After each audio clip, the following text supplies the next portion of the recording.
Madami ritong gaijin o mga dayuhan. American, Australia, iba-ibang bansa. Pero tourist spot tong lugar natin. Ito lugar lang na tong Kochi. Diyan o. Dito ako sa McDonald's. Punta ako dun sa BR na ice cream. Birthday ko kasi. Bumili ako ng cake. Na ice cream cake. Dito sa gilid.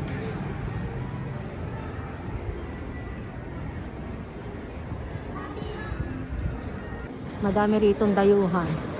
Iba-ibang bansa. Tourist spot kasi itong lugar natin. Sa Kochi.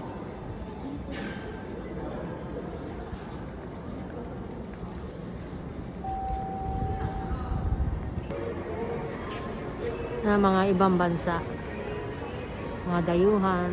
So, mga American.